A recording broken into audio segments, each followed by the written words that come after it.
समय बीतता गया और बसंत चला गया और पतझड़ आ गया, बिना किसी को पता चले। एक पूरा साल बीत गया था जब से आंतरिक अकादमी के भीतर आत्मा उत्तेजक लड़ाई हुई थी।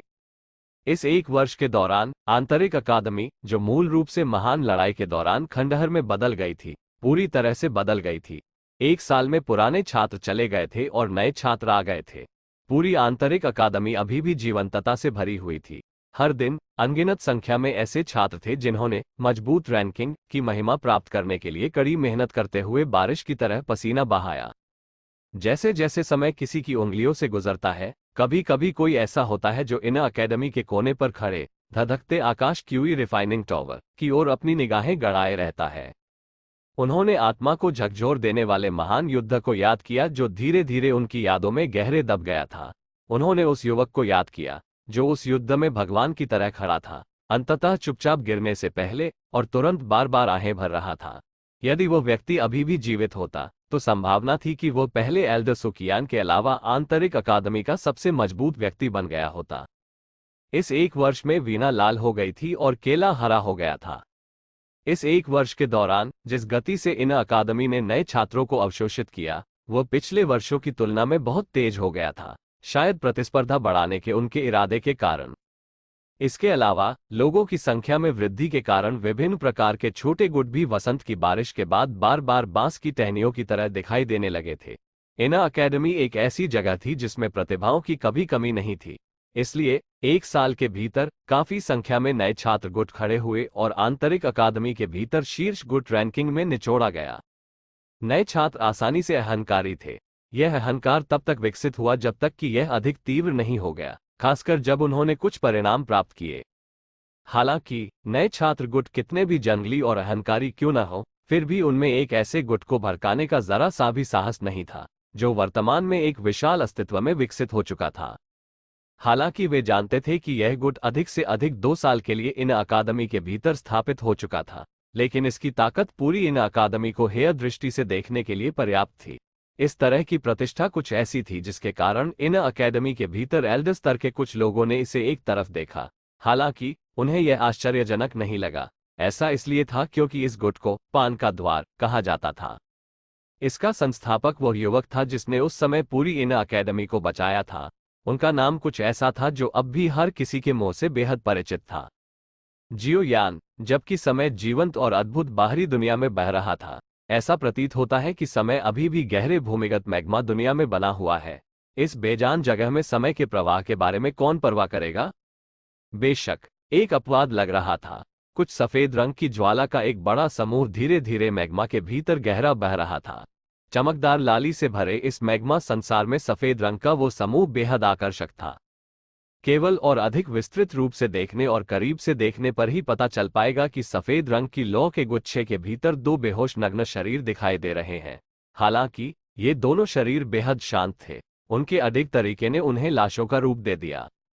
मैग्मा की दुनिया में समय की कोई अवधारणा नहीं थी। ज्वाला का ये समूह तब तक लक्ष्यहीन रूप से बहता हुआ दिखाई दिया जब तक कि उसने अपने लक्ष्य को प्राप्त नहीं कर लिया। हालांकि इसने महसूस किया कि इस बार इसके लक्ष्यों को चबाना मुश्किल था। यह अत्यंत धैर्यवान था। 1 साल महज कुछ ऐसा था जो उसकी राय में उसकी उंगली के झटके की तरह बीत गया। ये पूरी तरह से अंधेरा, काला स्थान था। अंधेरा अत्यंत शुद्ध था और उसमें प्रकाश का लेश मात्र भी तार नहीं था। एक शुद्ध चेतना नींद में चलती हुई प्रतीत हुई क्योंकि यह धीरे धीरे उसके भीतर प्रवाहित हो रही थी। न कोई शुरुआत थी और न कोई मंजिल। कितनी देर तक वह अंधेरे में डूबा रहा किसी को पता नहीं चला। शायद यह 1 साल था, शायद दशक, किसी को स्पष्ट पता नहीं था। हालांकि एक निश्चित समय पर दूर की दुनिया में एक बेहोश हरे रंग की रोशनी अचानक काली दुनिया में दिखाई दी। हरी बत्ती के नेतृत्व में बहती हुई अराजक चेतना कैटेकिन्स की तरह प्रतीत हुई क्योंकि यह अनजाने में धीरे धीरे करीब आ गई। केवल जब अराजक चेतना बेहोश हरे रंग की चमक के पास पहुंची तो उसे पता चला कि प्रकाश बार बार झिलमिलाने वाली हरे रंग की लौ थी। लौ बहुत बड़ी नहीं थी, लेकिन यह एक गर्म भावना का उत्सर्जन कर रही थी जो आत्मा में घुसपैठ कर रही थी। उस उष्ण प्रकाश से आलोकित होने के कारण अराजक चेतना धीरे धीरे जागती हुई प्रतीत हो रही थी। यादों की एक धार तेजी से सामने आई, जिससे चेतना को अंततः कुछ ऐसा मिल गया जो मूल रूप से उसका था। मैं अभी भी जिंदा हूं। इस काले काले संसार में एक अत्यंत फीकी बुदबुदाहट की आवाज चुपचाप सुनाई दी। तुरंत पूरी अंधेरी दुनिया अचानक तीव्रता से लहराने लगी। अचानक प्रकाश के कुछ धागे अंधेरे के माध्यम से घुस गए और उस चेतना पर विकीर्ण हो गए, जिससे उसने धीरे धीरे अपनी आंखें खोली। वो युवक जो आग की लपटों में बह रही लाश की तरह था, अचानक अपनी उंगली मरोड़ दी। तुरंत उसकी कसकर बंद आंखें अचानक से खुल गईं। हर जगह उसने देखा कि अभी भी उसकी याद में चमकीली लालिमा और ज्वाला का गुच्छा था, जिससे वो कभी सबसे ज्यादा डरता था। हालांकि जागने या शायद अंतहीन अंधेरे से उबरने के बाद वह केवल अपना सिर नीचे कर सकता था और अपने शरीर को देख सकता था। एक नुकसान महसूस कर रहा था। उनकी मजबूत फेयर बेल्ट को जरा सा भी नुकसान नहीं हुआ था।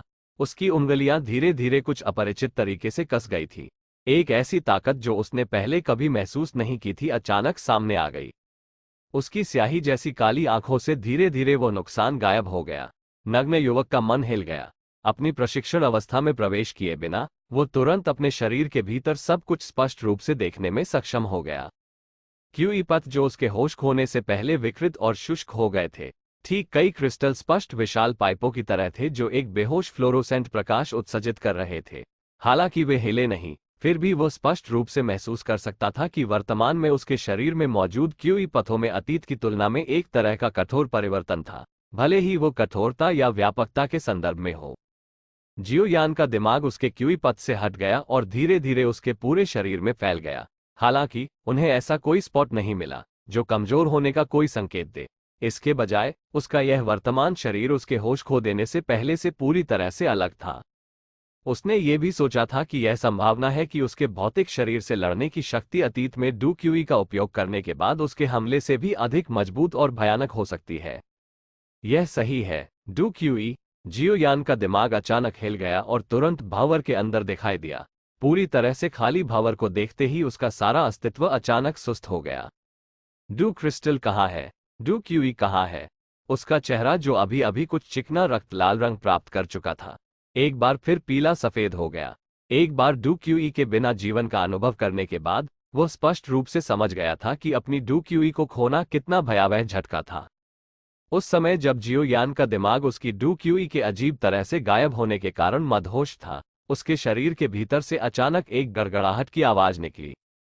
क्रिस्टल जैसे क्यूई पथों में बहने से पहले बाढ़ जैसी शक्तिशाली डू क्यूई को अचानक अपने शरीर के हर हिस्से से बाहर निकलते हुए देखकर वह तुरंत बेहद दंग रह गया। क्रिस्टल स्पष्ट, लगभग पारदर्शी नसों ने लंबे समय से एक बांध का निर्माण किया है, जिससे डू क्यूई को बहने और उन्हें भरने की अनुमति मिलती है। नसें सिकुड़ गईं और फैल गईं। एक तरह की खुशी की चीख निकल रही थी जिसे सुना नहीं जा सकता था। ये डू क्यूई। जियो यान दंग रह गया क्योंकि उसने डू क्यूई पर ध्यान केंद्रित किया जो बाढ़ के पानी की तरह बढ़ रहा था। उसने स्पष्ट रूप से महसूस किया कि यह डू क्यूई उसके पूरे शरीर से बाहर निकला हुआ प्रतीत हो रहा था। ये पहले से अलग था, जहां भावर के घूमने के बाद ही ये दिखाई देगा। युवक ने आंखें मूंद ली। अपनी सतर्कता वापस पाने के बाद वह बेहोश होकर कुछ समझने लगा। उसका मन उसके शरीर से हट गया। अचानक कसने से पहले उसने धीरे से अपनी हथेली फैलाई। जब उसने अपनी हथेली भींची तो उसके सामने की जगह में अचानक उतार चढ़ाव आया। उसकी हथेली पर दिखने से पहले उग्र लाल ऊर्जा का एक समूह अजीब तरीके से सामने आया। युवक की काली काली आंखों में एक अनोखी चमक झिलमिला रही थी, जिसके बाद उन्होंने अपनी हथेली पर एनर्जी बिखेर दी और उनका कंधा धीरे से हिल गया। डू क्यूई अचानक एक अजीब नस मार्ग का अनुसरण करने से पहले अपने शरीर के भीतर तेजी से उछला और उसकी पीठ से बाहर निकल आया। पिंग! हरे रंग की ज्वाला के पंख अचानक उसकी पीठ से फूट पड़े। उनके पास एक चाप था जो त्रिज्या में 10 फीट से अधिक था और एक फीनिक्स के पंखों की तरह दिखाई देता था, जो भव्य और आश्चर्यजनक दोनों लग रहा था। डू क्यूई का पंखों में परिवर्तन। जियो यान ने अपना सिर थोड़ा झुका लिया। उसकी आंखों ने हरे रंग के ज्वाला पंखों का अध्ययन किया जो उसकी पीठ से बाहर निकले हुए थे। उन्होंने किसी उड़ने वाली डू तकनीक का इस्तेमाल नहीं किया और न ही उन्होंने किसी गुप्त तकनीक का इस्तेमाल किया। साथ ही उसे किसी से बल उधार लेने की आवश्यकता नहीं पड़ी। वो डू क्यूई के इस परिवर्तन को पंखों में प्रदर्शित करने के लिए खुद पर पूरी तरह से निर्भर था। उनकी अभिव्यक्ति कुछ अनुपस्थित दिमाग वाली दिखाई दी। उनके नाजुक और सुंदर चेहरे पर हरी लौ चमक रही थी, जो अब एक अतिरिक्त परिपक्वता प्रदर्शित कर रही थी। तुरंत उसके मुंह के कोने से एक चाप चुपचाप फैल गया। वह स्पष्ट रूप से समझ गया था कि डू क्यूई को पंखों में बदलने के लिए अपनी ताकत पर पूरी तरह भरोसा करने का क्या मतलब है। ये दर्शाता है कि अब से जियो यान ने वास्तव में महाद्वीप में मजबूत वर्ग में कदम रखा था। गुरुजी, ऐसा लगता है कि भाग्य ने हमें शिक्षक और शिष्य से अलग नहीं किया है। जियो यान ने अपना सिर नीचे किया और अपनी उंगली पर काले काले रंग की अंगूठी रगड़ी और वह धीरे से हंसा। जियो यान की निगाहें उसकी उंगलियों पर टिक गईं और उसका हाथ अचानक शांत हो गया। वो तुरंत अनिश्चितता से बुदबुदाया, स्टोरेज रिंग गायब हो गई है। जियो यान ने अपनी भौहें तान ली और अपनी आंखें ऊपर उठा ली। उसने तुरंत अपनी भौहें ऊपर उठाने के लिए तुरंत उसके चारों ओर एक चक्कर लगाया। अपनी हथेली के घुमाव के साथ उसने एक सक्शन बल उत्सर्जित किया, जिससे चीजों का ढेर उसके शरीर के चारों ओर उछलने और घूमने लगा।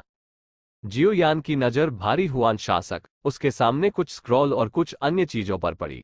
उन्होंने महसूस किया कि स्टोरेज रिंग के भीतर सभी औषधीय गोलियां और औषधीय सामग्री गायब हो गई थी। शायद यही कारण है कि मैं ठीक हो पाए। जियो यान सोच में डूबा हुआ था। ऐसा इसलिए था क्योंकि उन्होंने पाया कि उनके नीचे जो हरा कमल था वह भी गायब हो गया था। ऐसा लग रहा था कि इन लापता चीजों का उसके ठीक होने से कुछ लेना देना है। जियो यान अस्थायी रूप से इन सब बातों से परेशान नहीं था। उसने अपनी दृष्टि दूसरी ओर फेंक दी। उस स्थान पर एक पूर्ण नंगी मोहक सुंदरी ने अपनी आंखें बंद कर रखी थी। उसके सिर के ऊपर सांप और मानव आत्मा पहले से ही इस समय ज्यादातर विलीन हो चुके थे। ऐसा प्रतीत हुआ कि थोड़ा और समय दिया जाए तो वह आत्माओं को पूरी तरह से विलीन कर इस शरीर पर कब्जा कर लेगी। ऐसा लगता है कि आत्माओं के इस विलय में रानी मेडुसा ने ऊपरी हाथ प्राप्त कर लिया है। हालांकि वे मूल रूप से एक है। स्वर्ग निगलने वाले अजगर का जन्म उसकी वजह से हुआ था, जबकि वह स्वर्ग निगलने वाले अजगर के कारण रहती है। जियो यान ने रानी मेडुसा के बेहद सहज विलय को देखते हुए कुछ हिचकिचाहट महसूस की। अंत में उन्होंने विचार त्याग दिया। यह महिला स्वभाव से बहुत गुस्सैल हो सकती है, लेकिन भविष्य में उसकी कुछ मदद कर सकती है। यदि यह अतीत में था तो जियो यान स्वाभाविक रूप से उससे बहुत डरता था जब याओ लाओ नींद में सो जाता था। अब हालांकि उसकी ताकत में भारी वृद्धि के साथ जियो यान के पास पहले से ही अपनी रक्षा करने की क्षमता थी। यहां तक कि रानी मेडुसा की ताकत के साथ अब उसे मारना उतना आसान नहीं होगा जितना कि अतीत में, जहां उसे मारना एक चींटी को मारने जितना आसान था। यह एक डू वैंग और डू लिंग के बीच का अंतर था। वास्तव में एक मजबूत व्यक्ति की नज़र में केवल वही व्यक्ति मजबूत कहा जा सकता है जो डू वांग वर्ग तक पहुंच गया हो। डू वैंग के नीचे हर कोई चींटी था। ये शब्द झूठ नहीं थे। जैसे ही जियो यान सोच रहा था, फॉलना हॉट फ्लेम अचानक से कांपने लगा। तुरंत फीकी हरी चमक का एक जोड़ा धीरे धीरे सामने आया। जब हरे रंग की चमक की जोड़ी जीवंत जियो यान की ओर बढ़ी तो एक उग्र फुफकार तुरंत सुनाई दी। चमक तुरंत तेज हो गई और जानबूझकर विनाश में शामिल होने से पहले जियो यान के दिल में एक बार फिर तीव्र दिल की ज्वाला का एक समूह अजीब तरह से प्रकट हुआ। जियो यान की अभिव्यक्ति भी उस क्षण थोड़ी बदल गई जब उसके शरीर के भीतर हृदय की ज्वाला प्रकट हुई। इस आधार पर कि वह फॉलना हॉट फ्लेम द्वारा लगभग मारे गए थे, वह वर्तमान में हॉट फ्लेम से भी बेहद डरते थे। हालांकि जब वह हृदय की ज्वाला को दबाने की तैयारी में अपनी डूक्यूई को तेजी से चला रहा था, तो वह ये जानकर दंग रह गया कि हृदय की लपटों के गुच्छे के एक भयावह उच्च तापमान को बाहर निकालने के बावजूद इसने जियो यान को अपेक्षित परिणाम नहीं दिया, विनाश या तीव्र दर्द। इसके बजाय इसने उसके शरीर को एक गर्माहट से भर दिया। जियो यान ने अपने काले बालों को रगड़ा जो फिर से बढ़ गए थे। उसका चेहरा उतरा हुआ था। मुझे मत बताओ कि मुझे जलने की आदत हो गई है। याओ लाओ पहले ही नींद में सो चुके थे, इसलिए स्वाभाविक रूप से कोई भी नहीं था जो उन्हें जवाब दे सके। हालांकि जब से जियो यान को पता चला था कि फॉलना हॉट फ्लेम का अब उस पर ज्यादा प्रभाव नहीं है, तो उसका कर्ज चुकाने का समय आ गया था। जियो यान ने धीरे से अपना सिर उठाया और फीकी हरी चमक के दो स्थानों को देखा।